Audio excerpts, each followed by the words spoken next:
Olá, amigos, paz e alegria para todos nós que nos assistem aqui no canal da SEMAN, Sociedade Espírita Maria Nunes. Este é um momento importante no qual paramos um pouco para refletir sobre os ensinamentos que a veneranda Joana de Ângeles nos traz a respeito das suas obras, essas obras que fala da série psicológica e que fala hoje do ser consciente, que é psicografada pelo médium Divaldo Franco. Iniciaremos o capítulo 6, denominado de condicionamentos. E este capítulo ele está dividido em 3 subitens. O bem e o mal, paixão e libertação psicológica e enfermidade e cura. Então hoje nós comentaremos o subitem, o bem e o mal. Joana de Ângeles, ela vai iniciar esse subitem nos mostrando que a dualidade entre o bem e o mal é concretizado no ser humano conforme os atos que vai desenvolvendo durante a sua vida. E esses atos, eles são direcionados pela consciência e contribuem para o equilíbrio ou para a desordem psíquica, conforme a sua manifestação. Então depende das minhas escolhas, da manifestação que eu tenho para definir o bem e o mal, daquilo que eu estou fazendo, né, em relação ao bem e o mal. E essa situação que nos acontece, essa manifestação, ela está já armazenada em nossa consciência. E para nós melhor entendermos sobre o bem e o mal, nós fomos também buscar na obra A Gênese de Kardec, que lá no capítulo 3, no item 8, ele esclarece que o mal é a ausência do bem e que o mal é produto do homem. Isto porque as leis universais, elas já estão contidas em nossa consciência e que ela deveria reger as nossas ações, mas como nós temos o livre-arbítrio, ou seja, as nossas escolhas, então muitas vezes nós não conseguimos seguir o que está gravado, registrado em nossa consciência. Na verdade, nós sabemos sim identificar o bem e o mal, mas as escolhas são nossas. Então nós temos, como nós falamos agora, o livre-arbítrio para escolher entre o bem e o mal. E as infrações, as leis, sofrem as consequências. Isto é vivenciado nas leis da causa e efeito, ou seja, nós colheremos aquilo que plantarmos, seja o bem ou seja o mal. Então, essa situação, ela está, vamos dizer assim, sobre as leis divinas. E a benfeitora nos traz alguns conceitos históricos da filosofia, da religião, da ética, da sociologia em relação ao bem e o mal. Ela traz a figura da filosofia contrapondo os mitos.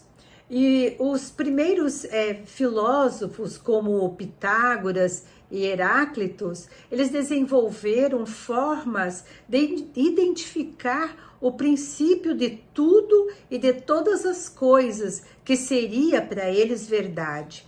Foi uma tentativa de identificar a origem de tudo entre os opostos, como por exemplo, eles fizeram um contraponto entre para identificar, né, essa situação entre o bem e o mal, entre o frio e o calor, entre o dia e a noite. Aqui são alguns exemplos.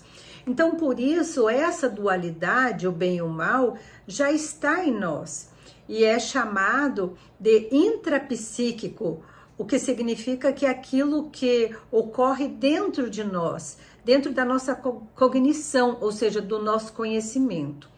E Joana também traz um conceito filosófico típico da teoria de Sócrates e de Platão, que consideram o bem tudo aquilo que fomenta o belo, o ético, a vida, no que nos diz respeito à moral.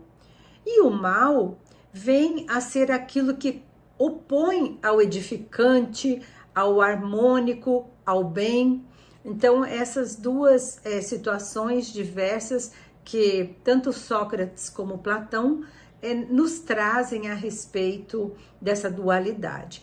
Então, esse conceito, na verdade, trazido por Sócrates e Platão, é a base da filosofia moral cristã espírita.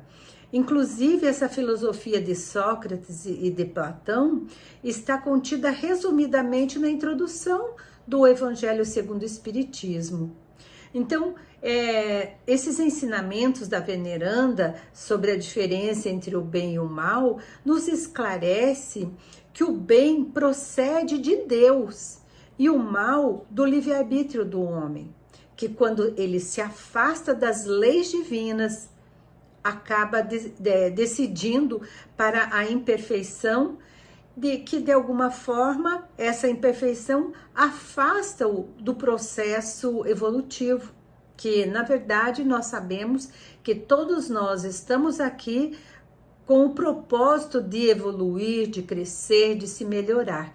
E quando nós partimos para o mal, nós automaticamente estamos nos afastando da nossa perfeição. E a benfeitora nos traz também uma abordagem sociológica, nos lembrando que o bem está relacionado ao desenvolvimento, ao progresso, aos valores éticos, do belo, da felicidade, do bem-estar, da realização pessoal, da realização interpessoal. Então, a sociologia também está envolvida na questão do bem e do mal. E é interessante também entendermos, como Joana nos fala aqui, que o mal, ele procede da perturbação da condição de resistência do bem, porque nós resistimos ao bem, então ela nos perturba para o mal. É mais ou menos isso que Joana quis nos dizer aqui, nesta questão da sociologia, né? Ela também assinala algumas ideias a respeito da abordagem psicológica, na qual ela considera que esta dualidade entre o bem e o mal existe em nosso psiquismo, para que nós busquemos o equilíbrio, e este equilíbrio vai proporcionar avanço, amadurecimento, maturidade psicológica. E isto vai se manifestar em paz, naquela paz interior, como a gente diz, a paz de espírito, né? Então, quando a pessoa está equilibrada, ela está bem consigo mesma. E com isso, os instintos animalescos vão sendo amenizados, superados, mas para isso é preciso, olha que interessante isso que Joana fala, é preciso esforço íntimo. Então, nós precisamos fazer a nossa parte para fazermos esse equilíbrio entre o bem e o mal. Então, por isso ela coloca, e eu reforço, a questão do esforço próprio, porque muitas vezes a pessoa quer mudar, quer se melhorar, mas ela não faz esforço. Então, é uma coisa muito íntima, muito pessoal, muito subjetiva, essa questão do esforço próprio para direcionarmos a nossa vida ao bem. Isso acontece também quando nós avaliamos os nossos impulsos, o nosso comportamento e olhamos para dentro de nós e trabalhamos o autoconhecimento. Santo Agostinho, ele já falava muito sobre o autoconhecimento. Joana, em toda a sua série, fala do autoconhecimento. Então, a primeira coisa que nós precisamos é nos conhecer para direcionarmos a nossa vida. E porque na medida em que nós nos conhecemos, mudamos as nossas atitudes perante nós mesmos e perante os outros. E Joana nos mostra também a importância do conhecimento, da consciência desperta para os valores éticos. E isso ajuda a nos equilibrar e fazermos as nossas escolhas. Ela também nos alerta sobre a consciência de culpa, afirmando que todas essas mudanças de atitude, de valores, não trazem culpa, porque o esforço sobre o aprendizado no bem já foi internalizado em nossa consciência.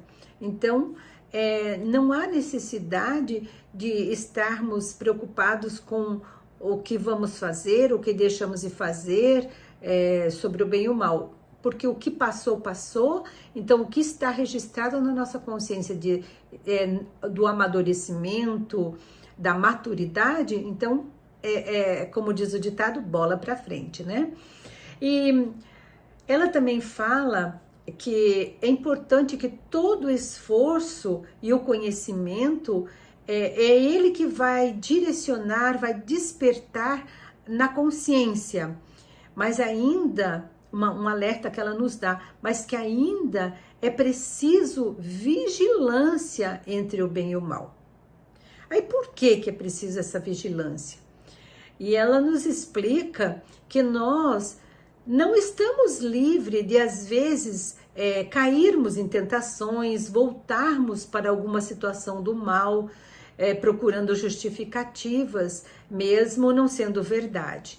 Por isso que ela nos diz que o ser humano, ele não foi abandonado em seu direcionamento moral, quando Moisés nos trouxe o decálogo como norma do bem e do mal. Então, o primeiro passo que nós já tivemos foi diante dos 10 mandamentos de Moisés, né, trazido pelos espíritos superiores para nos direcionar. Saber o que é certo, errado, o bem e o mal. E depois de 2000 anos veio Jesus, que resumiu esse decálogo, trazendo-nos ensinamentos que não devemos fazer ao outro o que não gostaríamos que fizessem para nós. Então, quando a gente fala do bem e do mal, nós não gostaríamos que falassem de nós, que nos emanassem maus pensamentos, da mesma forma que nós não gostaríamos que fizessem isso para conosco. Então, este é o ensinamento do Mestre Jesus. E por isso, na medida em que nós vamos amadurecendo moralmente, fazemos a distinção entre essa dualidade do bem e o mal e deixamos de lado aquilo que não nos convém. Então, isso tudo é um aprendizado, tudo é amadurecimento, é esforço. Então, na verdade, nós temos o livre-arbítrio, mas precisamos, vamos dizer assim, trabalhar em nós aquilo que já está registrado em nossa consciência em relação às leis divinas. Ou seja, despertar para essas leis. E isso vai nos libertar das imposições inferiores. Olha que interessante. Então, Joana, ela termina esse item, esse subitem, dizendo que todo esse envolvimento, esse esforço, essa conscientização, esse despertar da nossa consciência, ela vai nos libertar das imposições inferiores. Ou seja, nós também temos aqueles que não querem nos ver bem, não querem nos ver equilibrados, em paz. Então, à medida em que nós vamos nos esforçando, vamos reagindo, vamos orando, nós nos livramos dessas imposições inferiores. Então, assim, nós encerramos esse item, o bem e o mal. Que Jesus esteja sempre conosco, nos guiando e nos trazendo o bem como o nosso princípio, como o nosso caminhar. Paz para todos e até o próximo capítulo.